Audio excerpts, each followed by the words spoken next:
सभी ने छह ढाला पढ़ने की भावना रखी है ना। बहुत अच्छा विषय है। छह ढाला आचार्य गुरुदेव छह ढाला और दूसरा श्लोकदेश, इन दो ग्रंथों के लिए लघु समयसार कहते हैं। क्या कहते हैं? लघु समयसार ग्रंथ। अर्थात पंडित दौलत राम जी ने कैसा विचार किया? तोडरमल जी के पुत्र, कौन? तोडरमल जी के पुत्र पंडित दौलत राम जी, जिन्होंने हमारे लिए छह ढाला प्रदान की, अर्थात छह ढाला। छह ढाला का मतलब बोलो, बोलो तो।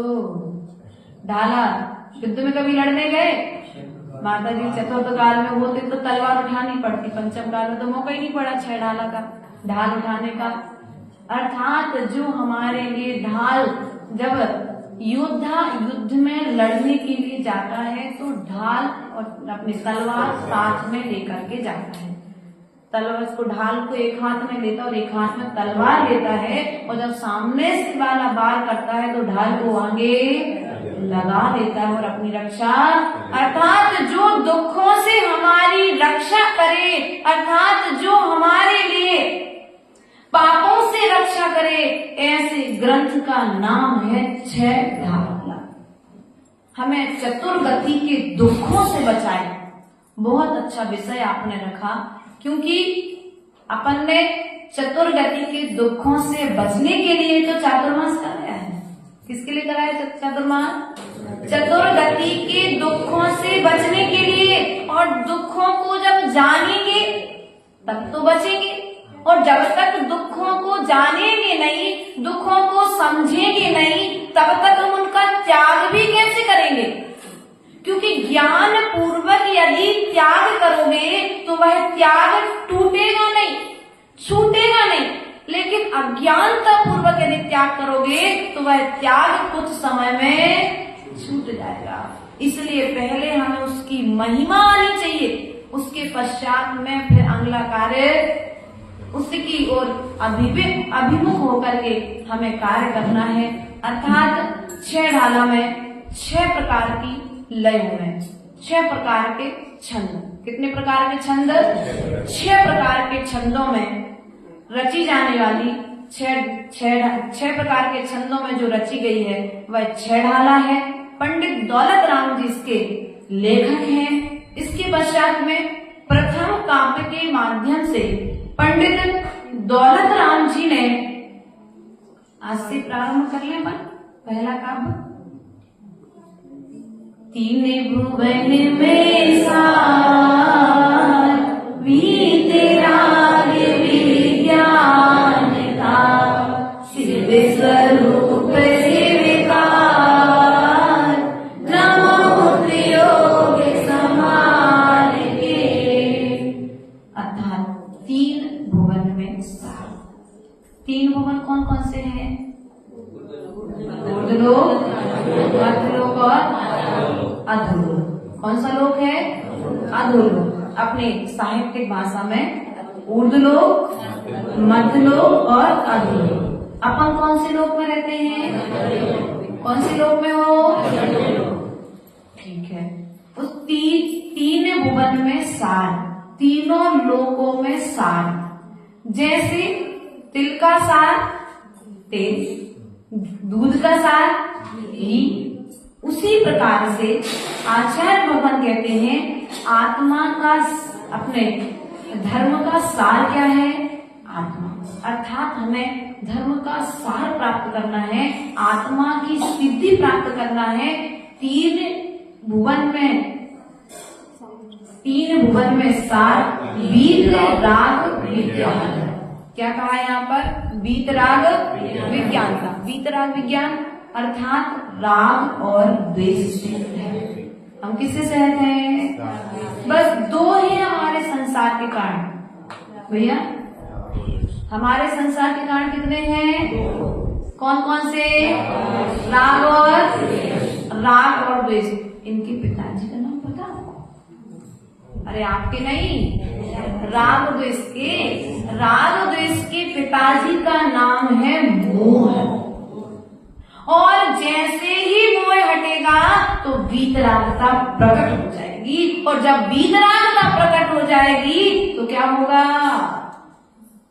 तीन भुवन में जो सार है वह कैवल्य ज्ञान स्वरूप सिद्ध पद प्राप्त हो जाएगा। इसलिए प्रिय बंधुओं, तीन भुवन में सार बीत राग विज्ञानता शिव स्वरूप शिव अर्थात आत्मा, शिव अर्थात सिद्धालय अर्थात मोक्ष अवस्था, सिद्ध अवस्था, और शिव अर्थात आनंद। शिव के यहाँ पर तीन अर्थ है, ऐसा समझना चाहिए प्रिय बंधुओं। शिव स्वरूप, शिव का आत्मा का सार जो है वह शिव स्वरूप है, अर्थात मोक्ष आत्मा का सार है। नमः त्रियोग समार के ऐसे सारभूत तत्व सिद्धि को प्राप्त करने वाले सिद्ध आत्मा के लिए मैं नमः त्रियोग समार के मन, वचन और काया तीनों योगों को संभाल करके नमस्कार करता। अपन मंदिर में आते हो ना रोज, भगवान को कैसे नमस्कार करते हो? शरीर से, मन से, कोई वचन से करता है, कोई काय से करता है, और कोई बोला तो कोई भाव से करता है। सबसे ज्यादा कार्यकारी कौन सा नमस्कार है? सबसे ज्यादा पुण्य देने वाला कौन सा है? जो आपने मन से नमस्कार किया है वही नमस्कार आपके लिए सिद्धि को देने वाला है, शिव स्वरूप को प्रदान करने वाला है। और यदि आपने औपचारिकता में कार्य किया है, फिर भी औपचारिकता में किया है, तो कर्म का क्षय तो होगा, क्योंकि ये स्थान कर्म क्षय का साधन है, यह स्थान मोक्ष का साधन है। इस स्थान पर आए हो तो कर्म तो क्षय होंगे, लेकिन आप यहाँ पर आकर के आप 100% प्राप्त कर सकते थे। मन से नमस्कार करते तो 100% प्राप्त कर लेते। आप मन से और वचन से प्राप्त करते तो 75% भी कर सकते थे, लेकिन आपने क्या किया? बोलो तो आपने मन से नमस्कार किया, 50% पुण्य किया। आपने मन से और वचन से नमस्कार किया, आपने 75% पुण्य कर लिया। और मन, वचन और काय जब तीनों को एक कर लिया तो फिर आपने पूरे 100% प्राप्त। अभी आप क्या करते हो? या तो वचन से करते हो तो 25% का पुण्य प्राप्त करते कि नहीं करते? आप कोई वचन का एक कोई भी योग से करोगे तो 25% लगेगा, जब तीनों योगों को मिला करके करोगे तब कहीं जाकर के आपको 100% की गारंटी। 100% धर्म करने का प्रयास करो, क्योंकि प्रत्येक जीव सुख चाहता है। सुख चाहिए ना, यहीं से अपन ने प्रारंभ किया था प्रवचन। सुख चाहिए ना, किसी की दुकान पर मिलता हो, बोलो तो शांति तो मिल जाती है। शांति बाई नाम वाली शांति तो किसी के घर में भी मिल जाएगी। कागज पर लिख दो, वो कागज आपको नाम वाला कागज मिल जाएगा, लेकिन भीतर की जो शांति है वो कहाँ मिलेगी? प्रभु के चरणों में नहीं। दादाजी का क्या नाम? हाँ, वहाँ पे तो है पवन जी। मोठिया उठिया क्या पवन जी? हाँ, पवन जी ने देखो बहुत अच्छी बात बताई कि कहाँ पर मिलेगा सुख? किसी की दुकान पर नहीं मिलेगा, किसी के घर पर नहीं मिलेगा, महलों में सुख नहीं मिलेगा। सुख, शांति और समृद्धि यदि कहीं पर मिलने वाली है तो वह तुम्हारे भीतर में मिलने वाली है। क्योंकि आचार्य गुरुदेव कहते हैं, जिन पारसनाथ भगवान की आप आराधना कर रहे हो, जिन शांतिनाथ भगवान की आप आराधना कर रहे हो, उन शांतिनाथ भगवान का जन्म भले ही हस्तिनापुर में हुआ, लेकिन शांति नहीं मिली। नाम भले ही उनका शांतिनाथ शांति कुमार था, लेकिन उनको शांति नहीं मिलती। नाम से शांति मिलेगी क्या? बोलो तो, थोड़ा जोर से बोल दिया कर। कल शाम का भोजन नहीं रखा था, इसलिए सब लोग धीरे बोल रहे हैं। ध्यान रखना है, नाम से शांति मिलने वाली नहीं है, शांति तुम्हें कार्य करोगे तब मिलने वाली है। प्रिय बंधुओं, शांतिनाथ का जन्म हस्तिनापुर में हुआ। नाम उनका शांति था। 3 ज्ञान के धारी थे। 96 हजार जिनकी रानियां थी, 3 पद के धारी थे, लेकिन फिर भी शांति नहीं मिली। महलों में सुख है, मकान में सुख है। एक कुटिया छोटी सी बन जाए भगवान, ज्यादा कुछ नहीं चाहिए। ऐसा मतलब लोग सोचते, भगवान से आकर के कहते छोटा सा मकान मिल जाए रहने के लिए, अच्छे से कपड़े पहनने के लिए मिल जाए, आपके बराबर धन मिले कोई बात नहीं, मिले नहीं मिले कोई बात, लेकिन इतना मिल जाए जितने हमारा परिवार, इतना तो अपन भगवान से प्रेम से एक मुट्ठी चावल चढ़ा के, इतना तो भगवान से धीरे से कह के चले जाते कि नहीं, धीरे से कहते कोई सुन ना पाए पड़ोसी भी।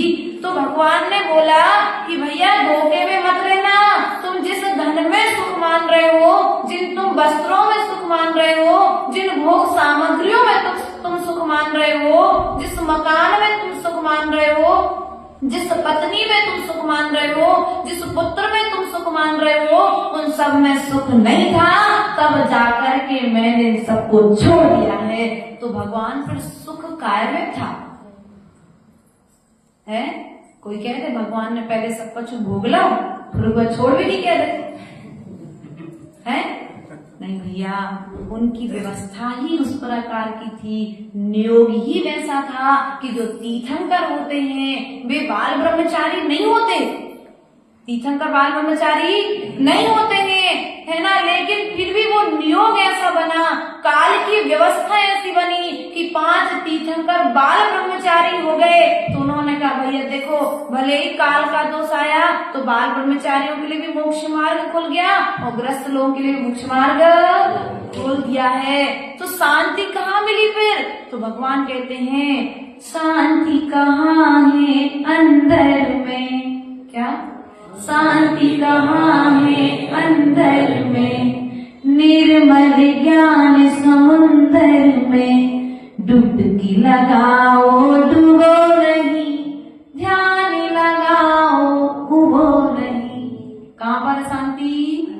शांति मन में नहीं है, शांति नदी के किनारे पर नहीं है, शांति वृक्ष के नीचे नहीं है, शांति तुम्हारे अंदर में है।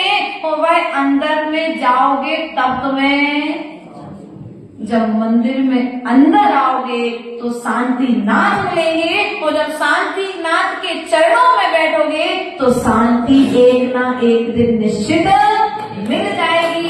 ऐसा विश्वास रखना, क्योंकि जब तक विश्वास नहीं रखोगे तब तक तुम्हें कार्य की सिद्धि होने वाली। आज प्रातःकालीन मेला में केस लॉन्च करना था, कल शाम से मानसिकता बना रहे थे केस लॉन्च, क्योंकि सबसे बड़ा परिश्रम है केस लॉन्च। पैदल चलना बहुत आसान है, एक टाइम भोजन करना बहुत आसान है, आपके हिसाब से नहीं, हमारे हिसाब से, है ना। आगे कह रहे माता जी ये भी आसान नहीं है, नहीं हमारे हिसाब से, हम लोगों को जो लगता है। लेकिन सबसे कठिन क्या लगता है हमारे लिए? पर्सनल केस लॉन्च सबसे कठिन। पूरे तुम्हारे स्वाध्याय का सार केस लॉन्च में दिख जाता है। कितना समय सार आपने पढ़ा है, वो सब समय सार केस लॉन्च के समय भेद विज्ञान रूप ज्ञान तुम्हारा सामने में है। तो जब मानसिकता बना ली कि मुझे केस लॉन्च करना है, और जब केस लॉन्च करना है तो उसके नियोग, उसके योग साधन जुटाए, और जब साधन जुटाए तो 3 बजे उठे, 3 बजे से 4 बजे तक अपने आप को मोटिवेट किया कि नहीं आज केस लॉन्च करना ही है। उठ करके 4 बजे बैठे तो केस लॉन्च के पीड़ा दर्द नहीं दे पाई, वह सुख, वह तुम्हारे लिए सुख रूप अनुभूत हुई, वह तुम्हें दुख नहीं दे पाया। लेकिन हम पहले से मानसिकता बना ले मंदिर जाएंगे, भगवान ने नहीं दिया कुछ तो काय को जाना मंदिर। जब भगवान विद्यालय में बैठे कुछ देते नहीं है तो क्यों उन्हें अर्घ चढ़ाना, क्यों उनकी पूजा करना, क्यों उनके लिए अभिषेक करना। भैया ध्यान रखना, ये सब जो हम कृति कार्य कर रहे हैं ये सब भगवान के लिए नहीं कर रहे। किसके लिए कर रहे हैं पवन जी? पक्का ना अपने लिए कर रहे ना? स्वार्थ के हैं सब संसार, सब स्वार्थी हैं। कहीं तो एक जगह आकर के स्वार्थ छोड़ सकते कि नहीं छोड़ सकते, लेकिन यहाँ पर आकर के हम स्वार्थ नहीं छोड़ पाते। यहाँ पर भी आकर के हम भगवान से अपनी भावनाएं व्यक्त कर देते हैं। प्रिय बंधु, कोई नुकसान नहीं, कम से कम भगवान से आकर के तो कहते हो, पड़ोसी से जाकर के तो नहीं कहते, किसी मिथ्यात्व के पास में तो नहीं जाते। जीवन को विचार करना है। पंडित दौलत राम जी 6 डाला के माध्यम से चतुर्गति के दुखों से बचने का उपाय यहाँ पर बताएंगे। प्रथम ढाल में पंडित दौलत राम जी 4 गति के दुखों का वर्णन करेंगे। दूसरी ढाल में उन दुखों से बचने का उपाय बताएंगे। तीसरी ढाल में आगे की व्यवस्थाएं चलेंगी। तो अपन को ध्यान रखना है, एक एक जिनवाणी अपने साथ में लेकर के आना है, डायरी पेन साथ में लेकर के आना है। तब जाकर के कुछ अगर अच्छा लगे आपको तो आप उसको अपने साथ में बोलो तो ले जा सकते कि नहीं ले जा सकते, क्योंकि यहाँ पर भी हम विद्यार्थी बन करके आए हैं आपके बीच में, टीचर बन करके, क्योंकि हम पढ़ेंगे आपको पढ़ाएंगे। विद्यार्थी जीवन सदा दुख सुख देने वाला होता है और हम यही प्रयास करेंगे, सदा हम विद्यार्थी बनकर के भगवान जिनेंद्र देव के चरणों में जिनवाणी की आराधना करेंगे, सुख का उपाय खोजेंगे, जिसे मैंने अनादि काल से खोजा लेकिन मुझे आज तक नहीं मिला। कौन कौन सी पर्याय मैंने ढूंढा? नरक में सुख की अभिलाषा की कि नहीं की भैया? स्वर्ग में सुख की अभिलाषा की थी कि नहीं की थी? त्रिंज में सुख की अभिलाषा की थी कि नहीं की थी? लेकिन ये सब पराधीन है। स्वर्ग में इंद्रिय सुख है, नरकों में तुम्हारे वहां के देव दो असुर कुमार नाम के देव हैं, तुम्हारे किए हुए कर्मों के अनुसार तुम्हें वहां पर दुख देते रहते हैं, निरंतर दुख देते रहते हैं। उसके पश्चात में चरण गति में भी तुम पराधीन हो कि नहीं हो? लेकिन एक मनुष्य पर्याय है जिसमें आकर के तुम अनंत सुख को प्रकट करके केवल ज्ञान को प्राप्त कर सकते हो। करना है ना केवल ज्ञान प्राप्त। तो केवल ज्ञान का उपाय क्या है? वर्तमान में जिनवाणी का स्वाध्याय, जिनवाणी का सार हम प्राप्त करके अपने जीवन को धन्य करने का प्रयास और पुरुषार्थ करेंगे। इन्हीं भावनाओं के साथ में बोले परम पूज्य आचार्य भगवती स्वामी विभव सर्वेक्षी महाराज की जय।